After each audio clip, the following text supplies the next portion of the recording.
Eu tinha que ter ouvido o Senhor anos atrás. Agora já é tarde para mim. Mas eu te digo em nome de Jesus, nunca é tarde para começar de novo. Nunca é tarde para se entregar a Jesus. Nunca é tarde para estudar a palavra de Deus. Nunca é tarde para jogar fora os preconceitos com relação à Bíblia, ao cristianismo. Nunca é tarde para se rendir. E neste momento Jesus está falando a teu coração. Então vamos abrir o texto bíblico em Efésios, capítulo 5. Um dos riscos, entre aspas, de pregar a palavra de Deus e não de usar a palavra de Deus para pregar o que o pregador pensa, porque tem dois tipos de pregação. O pregador pensa o que vai pregar e depois abre a Bíblia para buscar 2 ou 3 versos que apoiem a sua ideia. E existe a pregação bíblica, onde você abre o texto e você renuncia às suas ideias e prega a palavra de Deus. Então, mas isto tem um risco, entre aspas. O risco de que você nem sempre prega o que o povo está esperando. E vamos ler o texto agora, mas você vai ver como Deus fala ao coração, num assunto tão polêmico, às vezes tão crítico para nossos dias. O texto está em Efésios capítulo 5, a partir do versículo 21. Vou ler o texto todo, depois vou começar a explicar. Diz assim: sujeitem-se uns aos outros por temor a Cristo. Seguinte verso. Agora já aqui começam os problemas. Mulheres, sujeitem-se cada uma a seu marido, como ao Senhor. Seguinte verso. Pois o marido é a cabeça da mulher, como também Cristo é o cabeça da igreja, que é o seu corpo, do qual ele é o Salvador. Seguinte texto. Assim como a igreja está sujeita a Cristo, as mulheres estejam em tudo sujeitas a seus maridos. Seguinte texto. Maridos, ame cada um a sua mulher, assim como Cristo amou a igreja e entregou-se por ela. Para começar a agitar os pensamentos, volto ao verso 21, ao verso 22. Ao verso 22. Essa é uma ordem para as irmãs, para as mulheres. Mulheres, sujeitem-se cada um a seu marido. Os homens gostam desse texto. As mulheres não gostam.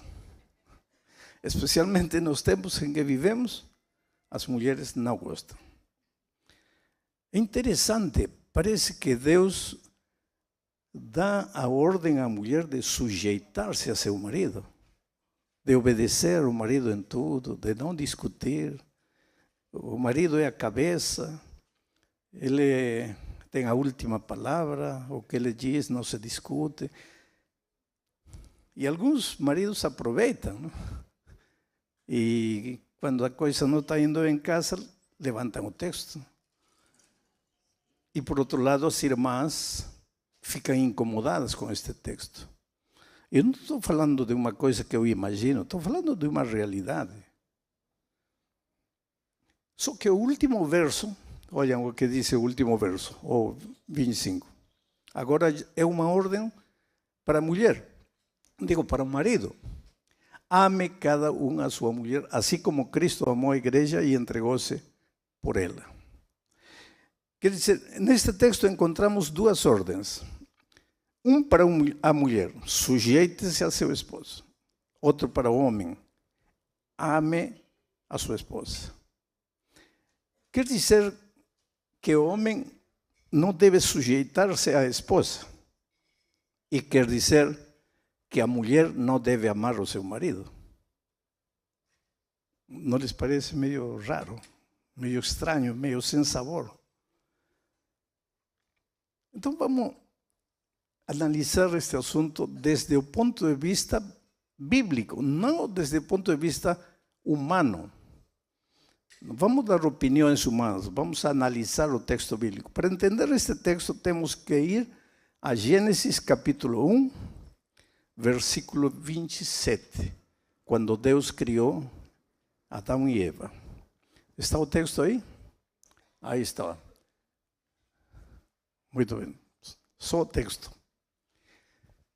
Interessante. Agora sim, prestem muita atenção. Diz assim: criou Deus o homem,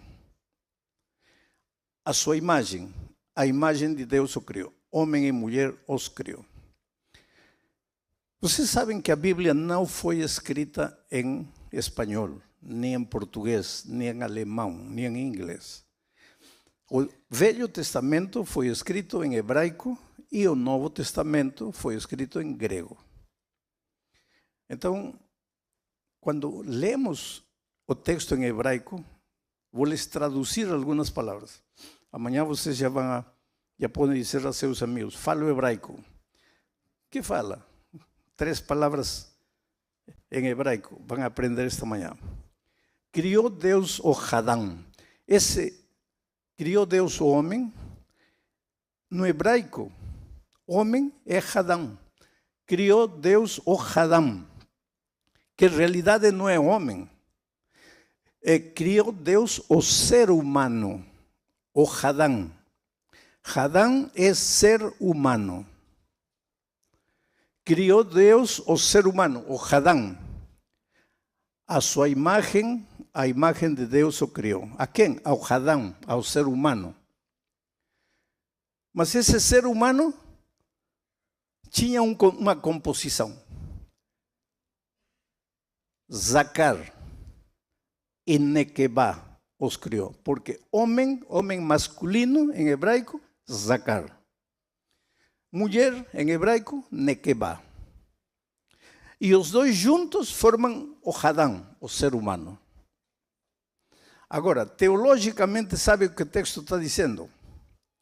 Que o ser humano, para ser completo, tem que estar formado por um Hadam e um Nequebá. Um Hadam sozinho não é ser humano completo, teologicamente. E um Nequebá sozinho não é ser humano completo.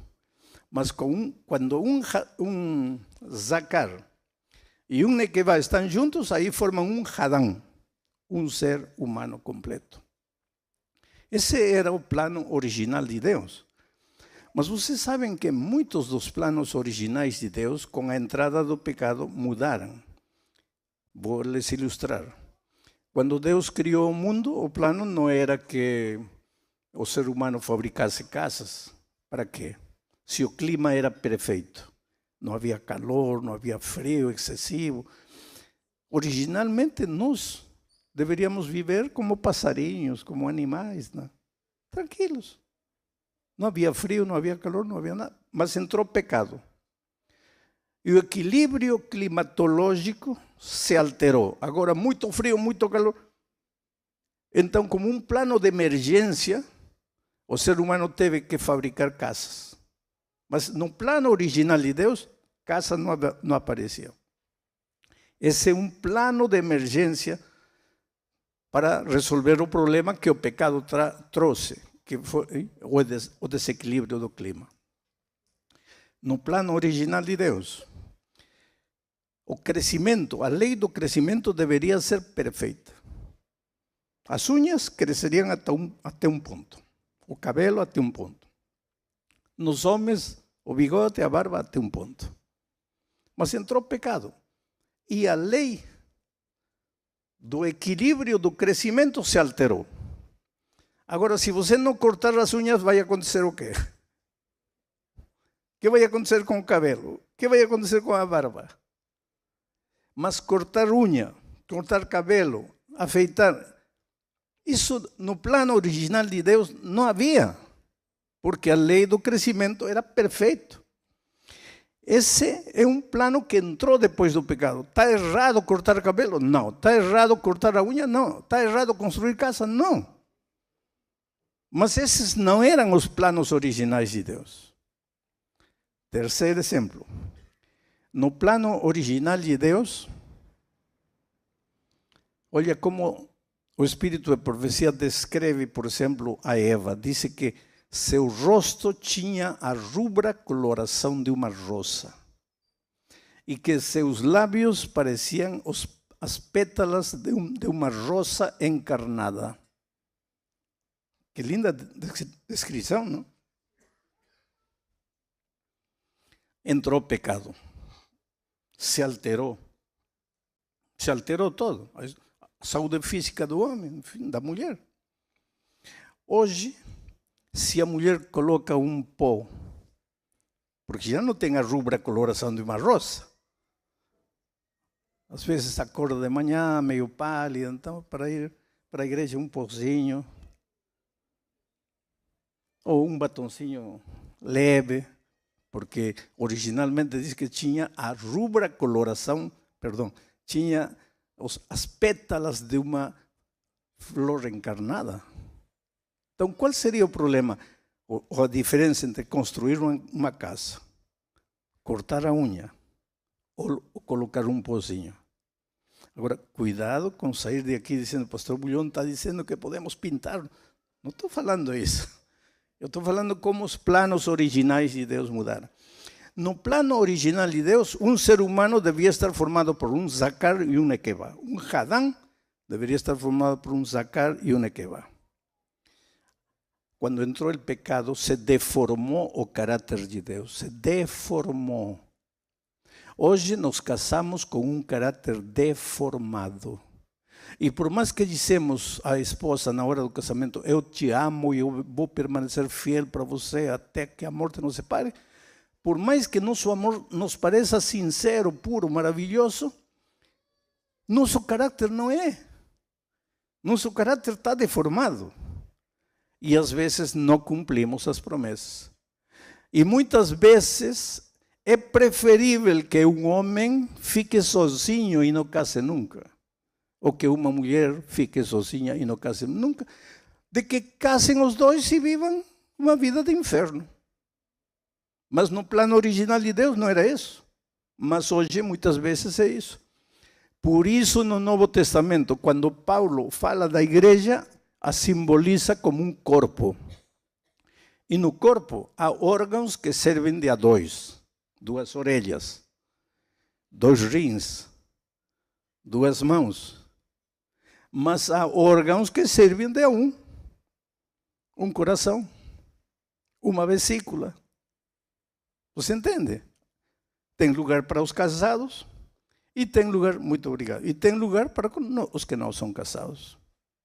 Mas agora voltamos ao texto. Isso para que aquele que é solteiro ou solteira não se sinta, então eu não sou um ser humano. Não, não.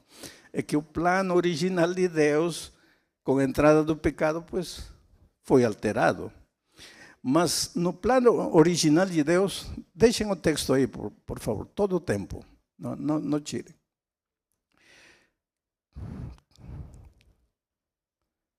Não, o verso 1, é Gênesis, deixem Gênesis. Criou Deus o Adão, a sua imagem, a imagem de Deus o criou. Zacar e Nequeba os criou. Quando a gente conhece um pouquinho de grego, tudo se esclarece.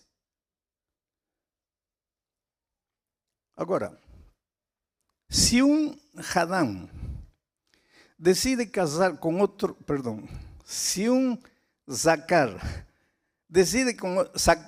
decide casar com outro Zacar, continua metade de um ser humano. E se uma Nequeba decide casar com outra Nequeba, continua metade de um ser humano. Porque para ser um ser humano completo, tem que haver um Zacar e um Nequeba. Agora, isto é o que Deus apresenta. Eu sou livre de aceitar ou de não aceitar. Isso já é liberdade minha. Agora, o fato de que eu quero que as coisas sejam como eu quero, Deus me deu liberdade para isso. Mas a palavra de Deus diz uma coisa. E você, na vida, tem que optar. ou aceita o que é politicamente correto, ou aceita o que a palavra de Deus diz. Dito isto, vamos ao texto de Efésios de novo. E agora vamos saber o que tem por trás desse texto maravilhoso. 21, verso 21. Sujeitem-se uns aos outros por temor a Deus. Esse sujeitem-se em grego, porque Paulo não escreveu isso em hebraico, escreveu em grego. O que é sujeitar para nós? É amarrar uma coisa à outra. Então, se a esposa tem que estar sujeita ao marido, é que a esposa tem que estar amarrada ao marido, o marido jala e a mulher vai atrás. Esse é o conceito português, hispano. Mas esse não é um conceito bíblico do grego original. Sujeitar-se é dever amor a outra pessoa.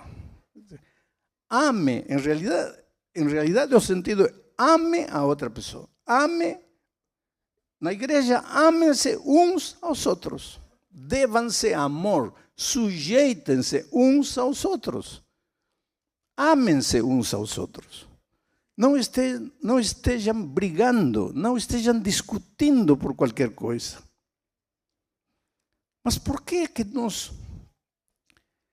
às vezes na comissão da igreja, outro dia uma irmã me fez uma pergunta assim, na lata, como diz, que não me deixou tempo para pensar. Me perguntou: pastor, os membros da comissão da igreja irão para os céus?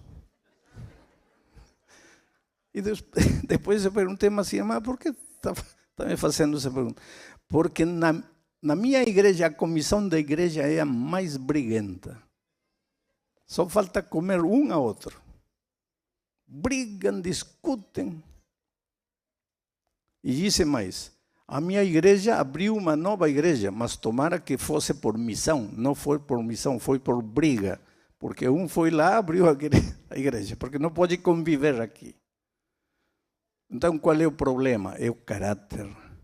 O caráter que nós recebemos de Deus, quando Adão e Eva foram criados, já não é o caráter nosso hoje.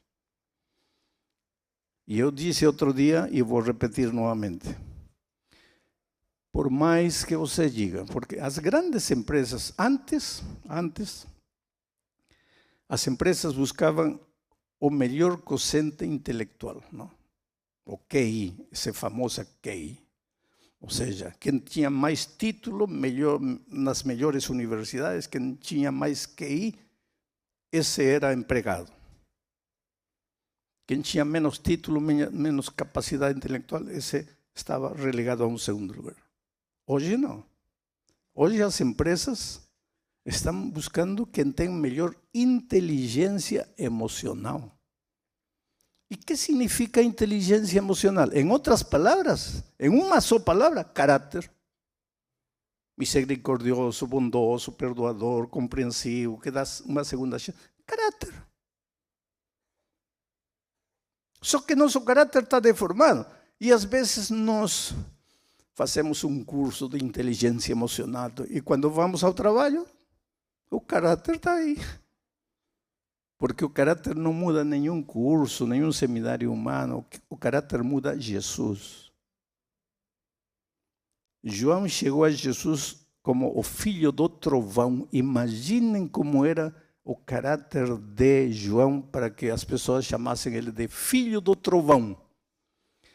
Aprendeu a conviver com Jesus e quando chega a velhinho, agora lhe dizem o discípulo do amor. Como é que o filho do trovão chega a ser o discípulo do amor? Pela convivência com Jesus todos os dias. Como é que os membros da comissão da igreja vão a ser unidos, vão estar sujeitos um ao outro, vão se amar um ao outro? Pela convivência com Cristo. É por isso que cristianismo não é somente pertencer à igreja. Cristianismo não é apenas ir uma vez por semana à igreja. Cristianismo se vive 24 horas por dia. Cristianismo é um estilo de vida, não é uma religião. É um estilo de vida. Você acorda pensando em Cristo. Você toma café da manhã pensando em Cristo. Relacionando tudo com Cristo. Você toma banho relacionando tudo com Cristo. Você dirige seu carro com Cristo. Enfrenta as lutas da vida com Cristo. Pensa nas decisões que vai tomar hoje com Cristo. Isso é cristianismo. Se fosse apenas relação com a igreja, não seria cristianismo, seria igrejismo. Mas é relacionamento com Cristo, de aí vem a palavra cristianismo. Em outras palavras, cristianismo é enamorar-se de Jesus, amar Jesus, caminhar com Jesus. E à medida que você vai caminhando com Jesus, o caráter de Jesus começa a se reproduzir na sua vida. E na casa todos percebem que você mudou. E no trabalho todos percebem que você está diferente. E na vizinhança todos olham, o que está acontecendo com ele? É que o caráter de Cristo começa a aparecer na tua vida. O problema é que nós às vezes confundimos ser membro de uma igreja com o cristianismo. E vou te contar uma história que comecei a contar outro dia. Eu estava saindo da igreja da Praça da Árvore, lá em São Paulo. E peguei meu carro no estacionamento.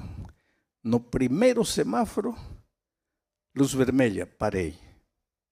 E aí aparece um rapaz do outro lado com um revólver. E me disse, abre a porta. E com movimentos pausados para ele não ficar nervoso, abri a porta. Ele entrou, sentou a meu lado e colocou o revólver aqui. Luz verde, me disse, avança. E eu falei, olha, rapaz, eu sou pastor. Ele me disse, eu sei que você é pastor. Você me conhece? Não, não te conheço, mas agora você vai saber quem sou eu. Falei, mas, olha, quiser levar o carro, leva. Se quiser, eu com cuidado coloco a mão no bolso, tiro a carteira, leva o que quiser, mas precisa me fazer dano? Não. E ele disse, não, eu não vim te roubar, eu vou te matar. Falei, mas por quê? O que te fiz eu? Você acabou com o meu casamento. Você destruiu minha família. Você fez a cabeça da minha mulher. Eu não entendia o que ele estava falando. Falei, rapaz, eu acho que tem uma confusão. Eu não te conheço, não conheço tua esposa. De onde vem o que você está falando? E ele disse assim, você não é pastor dessa igreja? Falei, eu sou pastor, mas não dessa igreja. Esta noite eu vim, eu preguei aí, mas eu não cuido dessa igreja, eu não sou o pastor dessa igreja. Mas o que aconteceu? O que você tem contra o pastor? Agora vem a história. Ela começou a frequentar a igreja. E parece que ela não entendeu que vida cristã é enamorar-se de Jesus e conviver com Jesus. O que ela entendeu é que vida cristã é não comer porco, não beber cerveja, não fumar. Ela aprendeu as regras, ela não aprendeu que vida cristã é companheirismo diário com Jesus. E que o resultado desse companheirismo pois é que você deixa todas as coisas erradas de lado. Mas ela, sem amar Jesus, sem enamorar-se de Jesus, sem entregar a vida a Jesus, ele era caminhoneiro. E depois de uma semana chegava em casa. E ela sempre preparava porco frito, que é o que mais ele gostava. Porco frito, bem torradinho. Aí domingo se levantou, no café da manhã não estava o porco. E aí, cadê o porco? E ela, sentindo que era uma heroína da fé, levantou a cabeça e disse para ele, a partir de hoje, nesta casa não se come mais porco. Ele era um homem bom, assim que não discutiu. A meio-dia quis tomar uma cervejinha, Sua geladeira sempre estava cheia de cerveja, agora não havia uma cerveja na geladeira. Olha, cadê a minha cerveja? Joguei tudo fora, porque a partir de hoje não tem mais cerveja. Aí ele ficou bravo, não? Segunda-feira foi embora, viajou a semana toda, voltou na sexta-feira à noite, quis fazer um carinho na esposa, e ela, a partir de hoje, sexta... Pronto. Então ele perguntou, quem está colocando essas tonteiras na tua cabeça? O pastor. Aí ele falou, eu vou matar o pastor. E foi lá na igreja. E esse domingo à noite pregava eu. E agora ele queria me matar. Só que ele queria me levar fora de São Paulo para me matar. E graças a Deus, para você sair de São Paulo precisa 12 horas. Uma cidade tão grande. E nesse caminho eu fui conversando com ele, fui falando do amor de Jesus. Fui falando, olha, quando você viaja nas estradas sozinho, você nunca está sozinho, Jesus está a teu lado e tal. Ele me perguntou, você tem certeza que você é pastor da mesma igreja da minha esposa? Sim. Mas ela não fala nada de Jesus, ela só fala de porco, fala de cerveja, fala de festa, fala de...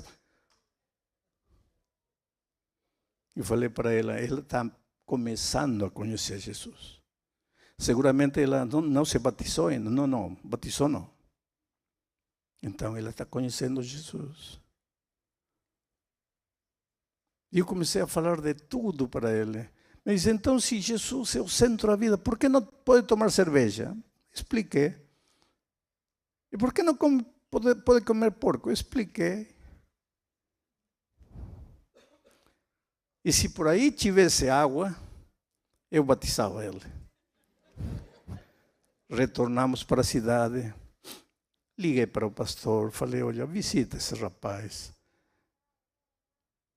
Hoje ele está na igreja, batizado, feliz da vida.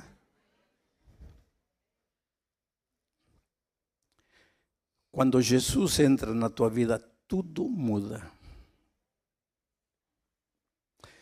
O problema é que, inclusive, nós confundimos religião com Cristo.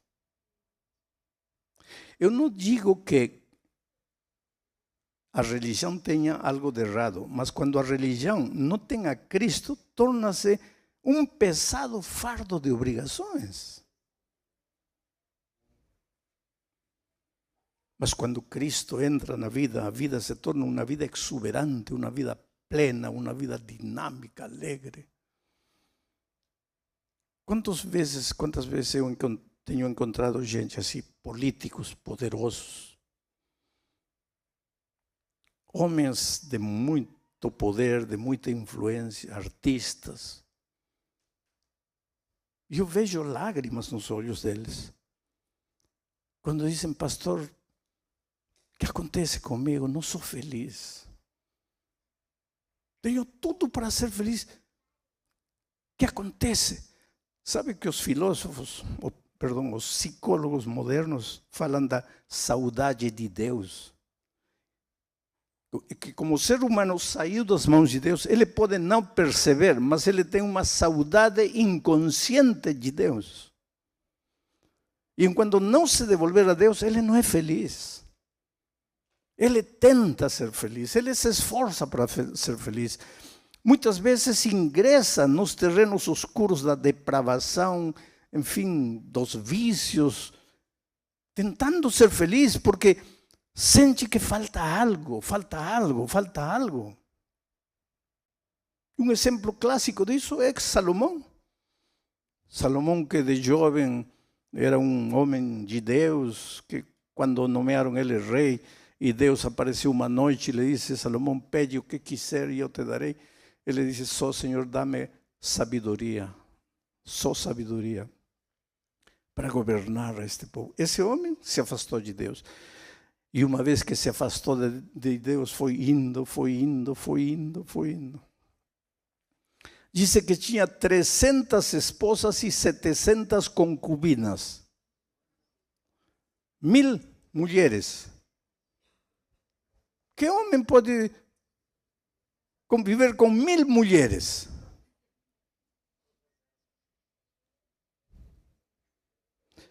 E o Espírito de Profecia diz que ele se sentia tão vazio, apesar de ter 1000 mulheres, que começou a entrar no terreno do homossexualismo.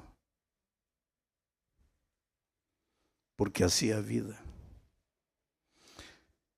Porque um homem afastado de Deus nunca é feliz. Os psicólogos dizem saudade de Deus. É que o ser humano, quando está em Deus, está completo, está pleno. Mas quando se afasta de Deus, falta Deus na vida. Aí peregrina na vida. Davi disse como um pelicano no deserto. Vocês sabem que o pelicano é ave de mar. O que faz um pelicano no deserto? Chora, grita e vai morrendo. A única maneira de ser feliz é devolver-se a Deus.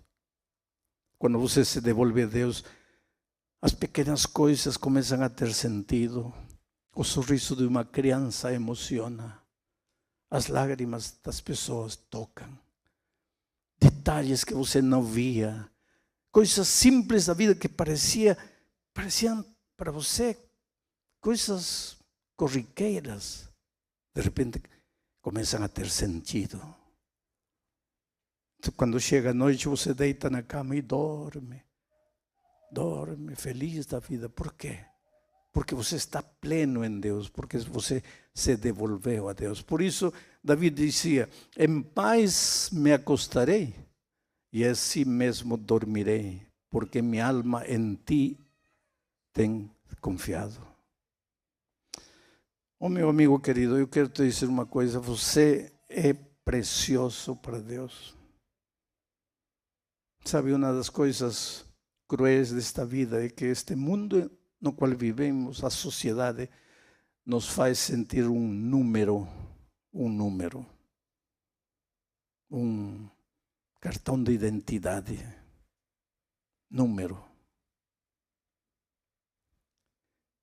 Mas você não é máquina, você é um ser humano. Mas quem se importa com o que você sente, com o que você sonha? Com as noites que você não pode dormir, ou com os momentos de solidão que você experimenta. Quem está preocupado com isso? Às vezes nem os que estão mais perto de você entendem você. Agora, mesmo que o mundo não te compreenda, Deus te ama.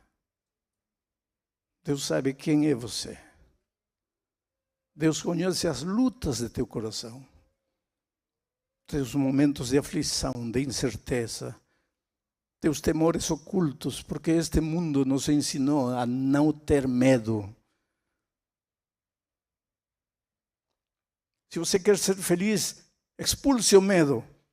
Mas por mais que você queira expulsar o medo, não consegue, ele está escondido nas entranhas mesmas de seu ser. Mas quando você vai a Jesus, onde está o amor, aí não tem lugar para o temor. Onde está Jesus, não há lugar para o medo. Não é que ele arranca o medo do teu coração, é que quando ele entra a tua vida e toma posse do teu ser inteiro, o medo desaparece. Ele é a luz. Quando ele entra a tua vida, as trevas desaparecem. Ele é a vitória. Quando ele entra a tua vida, a derrota desaparece.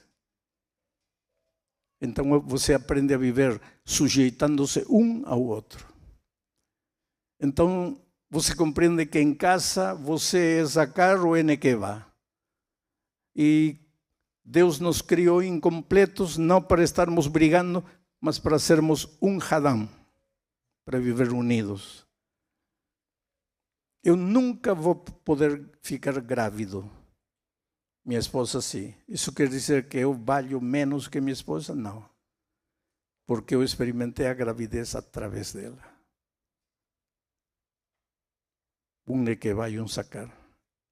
Para que juntos fôssemos um ser humano completo. Mas tudo isto é teoria.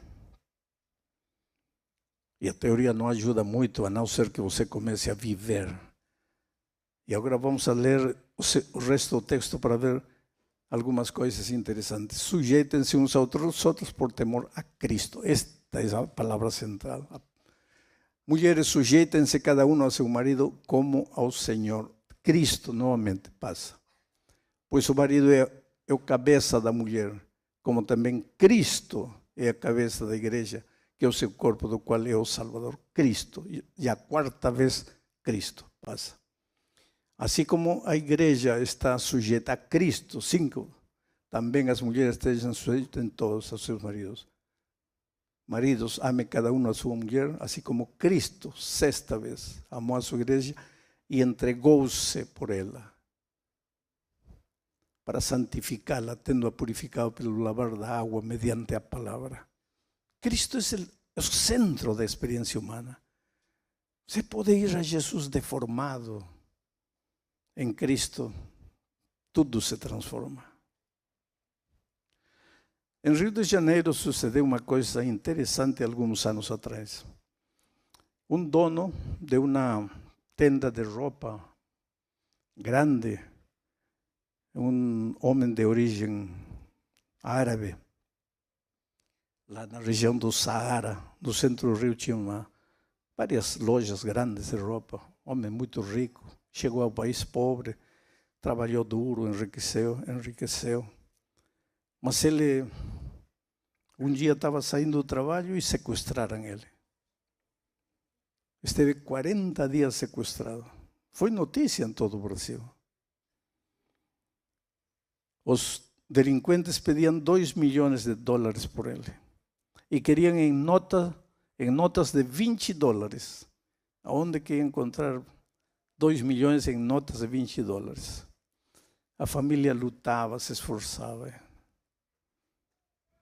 Um dia mandaram uma orelha do homem para a família. O homem sequestrado estava enlouquecendo. Não via, desde o momento do sequestro não viu ninguém e não via ninguém. Deixavam pizza fria para ele comer aí. Não tinha banheiro, não tinha para onde ir. Uma miséria de vida, 40 dias. Um dia, por uma fresta, ele conseguiu olhar um homem. Careca, moreno. O rosto dele ficou bem gravado. 40 dias depois, a família pagou, acho que $400.000 e soltaram ele. Abandonaram ele aí na rua, uma madrugada. E quando a família pegou, ele estava assim, como um zumbi. Não falava nada, não dizia nada. A polícia, depois de dar um tempo para eles repousar, descansar, começaram a perguntar. Ele não vi ninguém. Nunca vi ninguém. Ele nunca falou do rosto que ele viu. Passou 1 mês, 2 meses, 3 meses, 5, 6 meses. Um dia ele contratou um grupo de sicários e disse para o chefe: aqui está. Esta é a descrição. Fizeram um desenho aí. Não, sim, esse. Procurem ele. E ninguém procurava. Depois que ele se restabeleceu, começou a acontecer algo estranho. Ele, todas as manhãs, saía de casa. Nunca ninguém sabia onde ia, o que fazia, voltava tarde. E desaparecia. E voltava à noite. E desaparecia.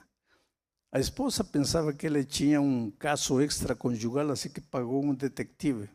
E o detetive começou a perseguir ele, a seguir de longe. E trouxe o informe. Olha, realmente a atitude deste homem é estranha, porque ele não faz nada. Ele só caminha na rua, olha para aqui, olha para lá, entra nos bares, toma água, fica olhando as pessoas, vai na estação do trem, sobe no ônibus, sai. Estranho.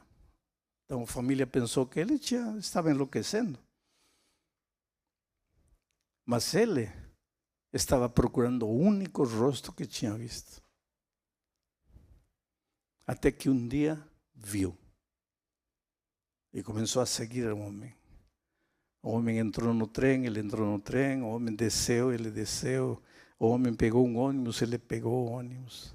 O homem desceu perto de um campo de futebol, de bairro.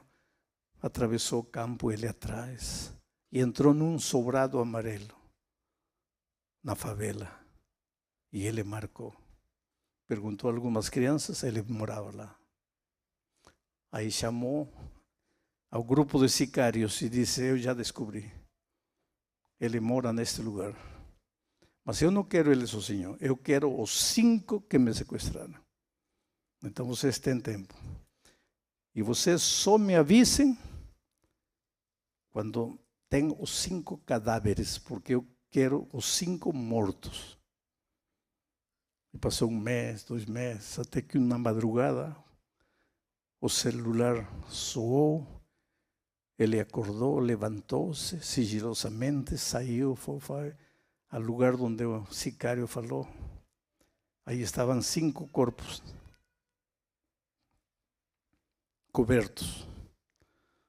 Então ele foi, o chefe dos sicários com a lanterna, descobriu primeiro e quando ele viu, deu um grito terrível. Não, este não, vocês erraram.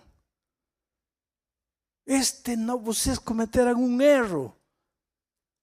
E o homem dos sicários, o chefe dos sicários disse, esse é o chefe.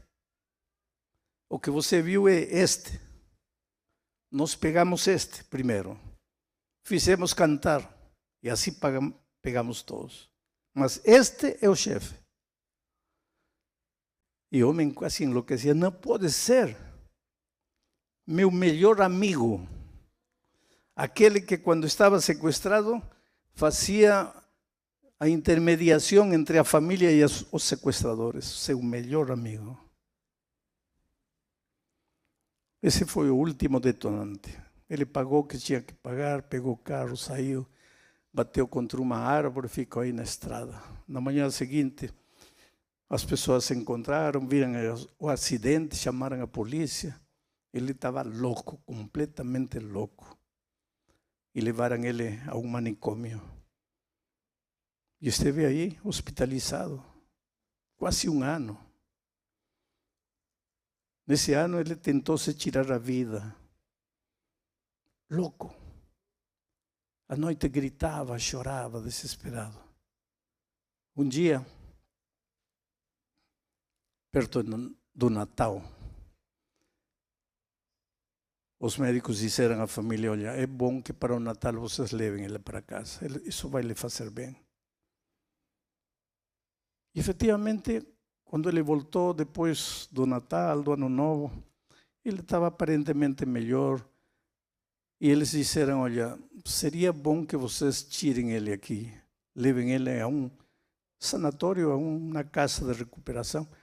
E nós tínhamos um hospital assim que atendia pessoas estressadas lá em Teresópolis. E ele foi para lá, um lugar de vida sana. E lá esteve 1 mês, 2 meses. E havia um capelão. E este capelão queria falar com ele, ele não falava nada. Queria falar com ele, não falava. Um dia estava sentado, o capelão sentou e disse, olha, não quero que você fale nada, só me ouve. E começou a contar para ele a história da Maria Magdalena. E como ela se encontrou com Jesus. E como ela não se sentia digna de perdão. E o capelão, inspirado por Deus, disse para ele, não importa o que você fez na vida. Eu não preciso saber e você não precisa me contar. O que você precisa é acreditar que Deus ama você. E foi a primeira vez que ele falou, quase gritando, como Deus pode me amar? E o capelão disse, não sei, mas Ele te ama. Você não precisa estar aqui. O que trouxe você aqui é a culpa. Mas você não precisa carregar a culpa. Você precisa abrir o coração a Deus. E ele começou a chorar a gritos. E o capelão deixou ele chorar, depois se ajoelharam e oraram. O capelão orou por ele. A vida dele começou a mudar completamente. Começaram a estudar a Bíblia. E à medida que estudavam a Bíblia, os olhos dele se abriam a verdades que não conhecia. Até que o médico diretor de nosso lugar de recuperação lá falou para os familiares, olha, levem ele para casa. Tudo que nós podíamos fazer aqui já fizemos, ele está muito bem, e realmente. A partir desse dia ele começou a estudar a Bíblia, e cada dia sua alma ficava curada.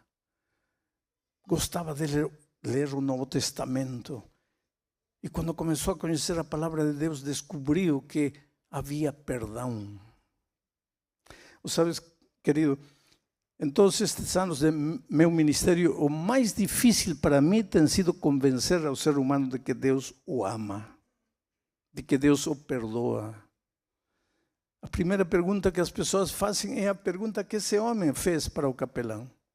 Como Deus pode me amar? Eu estava pregando no Estádio Nacional de Lima, Peru, 50.000 pessoas, na época da guerrilha, desse movimento, o Sendero Luminoso, que matou tanta gente no meu país. E uma noite, um homem me procura com um boné, óculos escuros em meio da noite, cachecol. E me disse, pastor, eu não estou aqui para ouvir o Evangelho. Eu não vim aqui para isso. Eu vim aqui cumprindo uma missão assignada. Nós estamos em todos os lugares onde tem gente, tem espetáculo. Eu vim por isso. Eu já matei muita gente. O homem estava emocionado. Me disse, minhas mãos estão manchadas de sangue. Eu matei gente inocente. É que para construir uma nova sociedade era necessário derramar sangue. Mas ontem à noite, quando o Senhor pregou, eu entendi que todo o sangue que tinha que ser derramado para construir um novo Peru já foi derramado na cruz do Calvário. Mas agora o que quer que faça? O que vou fazer com minhas noites de pesadelo? O que vou fazer com minhas mãos manchadas de sangue inocente? Eu tinha que ter ouvido o Senhor anos atrás. Agora já é tarde para mim. Mas eu te digo em nome de Jesus, nunca é tarde para começar de novo. Nunca é tarde para se entregar a Jesus. Nunca é tarde para estudar a palavra de Deus. Nunca é tarde para jogar fora os preconceitos com relação à Bíblia, ao cristianismo. Nunca é tarde para se rendir. E neste momento Jesus está falando a teu coração.